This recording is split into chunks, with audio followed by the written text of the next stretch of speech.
బాధ్యత కదా. పోనీ నేను అడుగుతా ఉన్నా, మరి నేను చెప్పిన స్వయంగా ఫస్ట్ హ్యాండ్ ఇన్ఫర్మేషన్ ఉండాలని సంబంధిత జిల్లా మంత్రి నేనే స్వయంగా లోపలికి పోయినా కదా.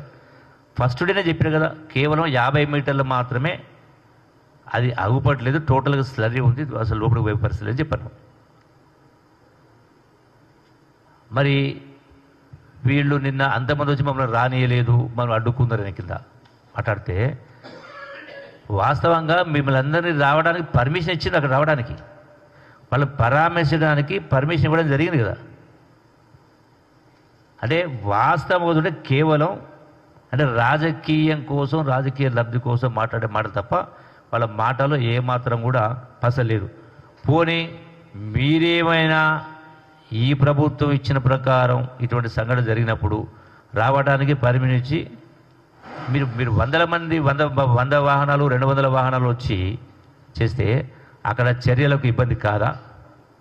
అలో చేస్తే పరామర్శించడానికి వచ్చింది, పరామర్శించవచ్చు, చూడవచ్చు. మరి గతంలో ఇటువంటివి ఎన్ని జరిగినాయి?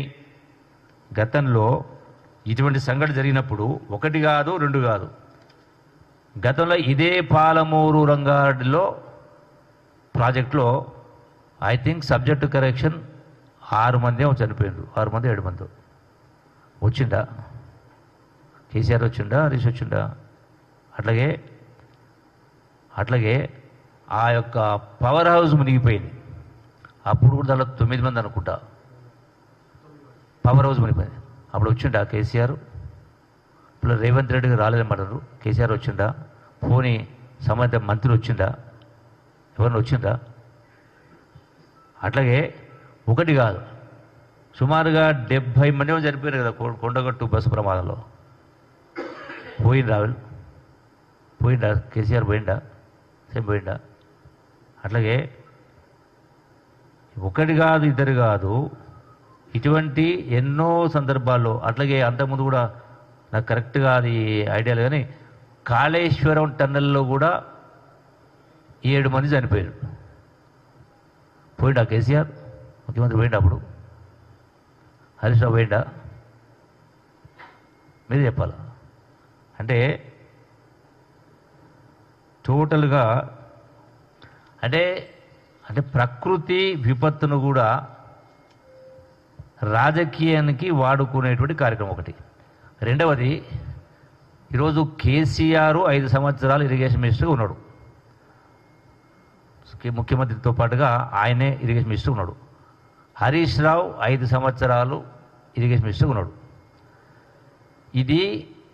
ఈ ప్రాజెక్టు ఎకనామిక్ వయబిలిటీ కాదు అని కేసీఆర్ఏ మాట్లాడినట్టుగా ఓ సందర్భంలో ప్రస్తావించినట్టుగా నేను చదివినా, చూసినా, వింటా ఉన్నా కూడా. మరి ఇంత మేధావి మాటలు మాట్లాడేటువంటి బీఆర్ఎస్ నాయకులు ఆల్రెడీ ఈ ప్రాజెక్టుకు సంబంధించి 30 టీఎంసీలు, అది సుమారుగా 3 లక్షల ఎకరాలకు సాగునీరు. ఆల్రెడీ దానిపైన 25 కిలోమీటర్ టన్నెల్ పూర్తయింది. సో మిగిలినటువంటి దానికి 1000 కోట్లకా 12 కోట్లకా 2000 కోట్లకో పూర్తి చేయడం ఖర్చు. దీనికి రికరింగ్ కాస్ట్ ఉండదు కదా. ఒకసారి టన్నెల్ పూర్తయిపోతే నీళ్లు బై గ్రావిటీ ఫ్రీగా వస్తాయి. అంటే మోటార్లు అవసరం లేదు, పంపులు అవసరం లేదు, కరెంటు బిల్లు అవసరం లేదు, కాలిపోవడం అవసరం లేదు, వైరింగ్లు అవసరం లేదు, వైండింగ్ అవసరం లేదు. అంటే ఎకరానికి కేవలం 1,00,000 రూపాయలతోటే ఈ ప్రాజెక్ట్ మొత్తం పూర్తయింది. ఎకరానికి 1 రూపాయి ఖర్చు లేకుండా పర్మనెంట్గా సాగునీరు వస్తుంది.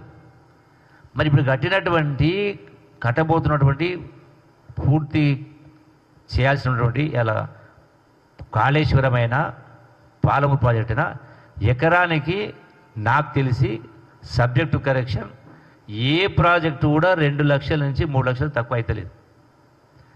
1000 కోట్ల రూపాయల కరెంటు బిల్లులు, అవి ఎకనామిక్గా వయబిలిటీ ఎట్లయితేవి 1 రూపాయి కూడా మళ్ళీ 1 రూపాయి ఖర్చు అంటే మొదటిసారి తవ్వినప్పుడు పెట్టుబడి తప్ప తర్వాత 1 రూపాయి పెట్టుబడి పెట్టాల్సిన అవసరం లేదు.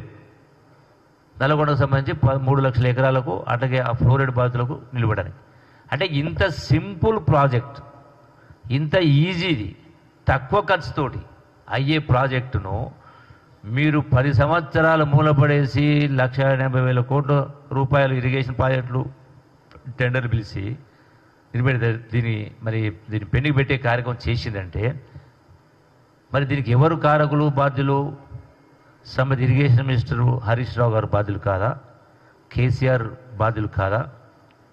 అంటే మరి ఏ ప్రకారం చూసినామంటే ఇంత మేధావి మాటలు మాట్లాడడంలోకి ఈ మాత్రం కామన్ సెన్స్ లేదా? తక్కువ ఖర్చులు ప్రాజెక్టు పూర్తి కామన్ సెన్స్ లేదా? నల్గొండ ప్రజలు ఓట్లు వేయలేదా? మీకు నల్గొండ నుంచి సీట్లు ఇవ్వలేదా? అంటే ఇంత దుర్మార్గంగా అన్యాయంగా శవాల మీద పేలాలు వెళ్ళుకోవడం అంటారు. అంటే దిగజారినటువంటి వ్యవహారాలు. ఇటువంటి సందర్భంలో సరే రాజకీయ వేదిక మీద రాజకీయంలో మస్తు మాట్లాడుకోవచ్చు. ఇంతమంది సరే ఉత్తమ్ కుమార్ రెడ్డి గారు హెలికాప్టర్ వల్ల అంతే ఉంటుంది. ఆప్టిమం యూటిలిటీ ఇప్పుడు స్థాయిని బట్టి వాళ్ళ యొక్క టైం విలువ ఉంటుంది.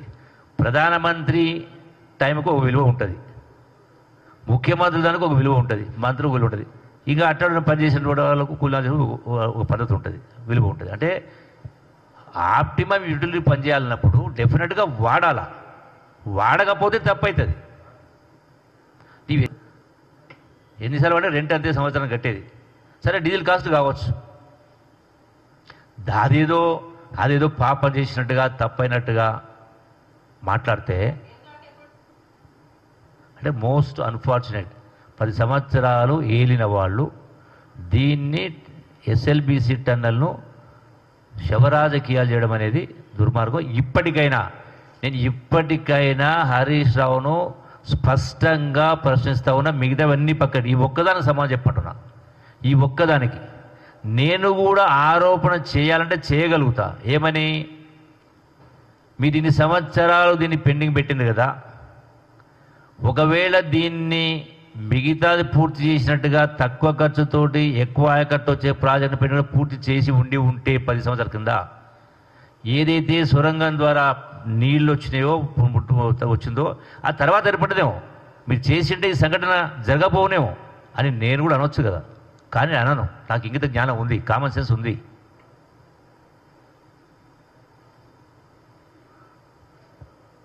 మీరు దీన్ని పెండింగ్ పెట్టి ఇవాళ దీన్ని అసలు అందుకే ఈ ఎస్ఎల్బిసి పైన వాళ్లకు మాట్లాడే నైతిక అర్హత లేదు అన్న.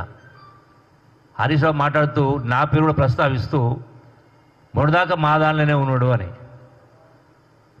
ఆయన కూడా నాతో పాటు దానిలోకి వచ్చిన అయితే ఎందుకు వచ్చింది నాకు తెలుసు, ఎందుకు పోయింది కూడా నాకు తెలుసు. అమరవీరుల ఆకాంక్షలు నెరవేరలేదని రాష్ట్రం ఏ